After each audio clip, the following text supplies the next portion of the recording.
ఇప్పుడు కేవలం 7,999 up to 10 kgs వరకు బరువు తగ్గి అధిక బరువు నుంచి వచ్చే ప్రధాన సమస్యలను దూరం చేసుకోండి. సౌత్ ఇండస్ట్రీలో కొన్ని హిట్ పేర్స్ రిపీట్ అవుతున్నాయి. సీనియర్ హీరోస్ దగ్గర నుండి జూనియర్ హీరోస్ వరకు తమకు అచ్చొచ్చిన కెమిస్ట్రీ వర్కౌట్ అయిన భామలతో మరోసారి స్క్రీన్ షేర్ చేసుకోబోతున్నారు. వాళ్ళెవరో లుక్కేద్దామా? టాలీవుడ్ మన్మధుడు నాగార్జున టబ్బులది హిట్ పేర్. ఈ ఇద్దరి కాంబోలో వచ్చిన Ninne Pelladata blockbuster hit. Creative director Krishna Vamsi దర్శకత్వంలో 1996లో వచ్చిన రొమాంటిక్ ఫ్యామిలీ డ్రామా చాలా మందికి ఫేవరెట్ ఫిలిం కూడా. ఆ తర్వాత ఆవిడ మావిడేలో కనిపించిన ఈ జోడీ మళ్ళీ ఎందుకో స్క్రీన్ షేర్ చేసుకోలేదు. కానీ ఇప్పుడు 25 ఏళ్ల తర్వాత నాగ్ 100 మూవీలో కనిపించబోతున్నారన్న బజ్ గట్టిగానే నడుస్తోంది.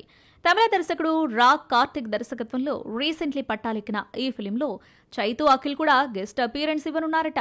టాలీవుడ్ ది బెస్ట్ పేర్లో ఒకటి వెంకటేష్ అండ్ మీనా. ఈ ఇద్దరు నటించిన 6 సినిమాలు బ్లాక్ బస్టర్ హిట్స్. చంటితో మొదలైన వీరి జర్నీ దృశ్యం 2 వరకు సక్సెస్ఫుల్ గా సాగింది. నెక్స్ట్ దృశ్యం 3లో కూడా పేరప్ కాబోతున్నారు.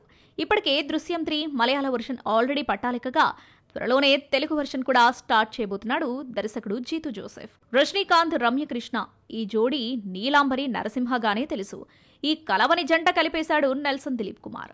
జైలర్లో ఈ ఇద్దరు భార్యాభర్తలుగా కనిపించారు. ఇప్పుడు జైలర్ 2లో కూడా కంటిన్యూ అవుతుంది ఈ కాంబో. ఇక జూనియర్స్ విషయానికి వస్తే ధనుష్ మరోసారి రౌడీ బేబీని రిపీట్ చేయబోతున్నాడన్నది లేటెస్ట్ బజ్. బైసన్ తర్వాత మారి సెల్వరాజ్ మరోసారి ధనుష్తో మూవీ చేయబోతున్నాడు. ఇందులో సాయి పల్లవిని తీసుకోవాలని ఫిక్స్ అయ్యాడట మారి. ఇదే నిజమైతే 7 ఏళ్ల తర్వాత మారి 2 జోడీ కొలాబరేట్ కానుంది. శివకార్తికేయన్ వీలు కుదిరినప్పుడల్లా హీరోయిన్లను రిపీట్ చేస్తుంటాడన్న టాక్ ఉంది. కీర్తి సురేష్, ప్రియాంక అరుల్ మోహన్లతో 2 సార్లు జోడీ కట్టిన శివ శ్రీలీలతో కూడా మరోసారి జోడీ కడుతున్నాడట. ప్రస్తుతం ఈ ఇద్దరు పరాశక్తిలో నటిస్తూ ఉండగా డాన్ ఫిల్మ్ సిబి చక్రవర్తితో తెరకెక్కించబోయే సినిమాకు కూడా కిసిక్ బ్యూటీని రిఫర్ చేసినట్లు కోలీవుడ్ టాక్. ఈ జోడీలు సందడి చేస్తే ఫ్యాన్స్ కు పండగే.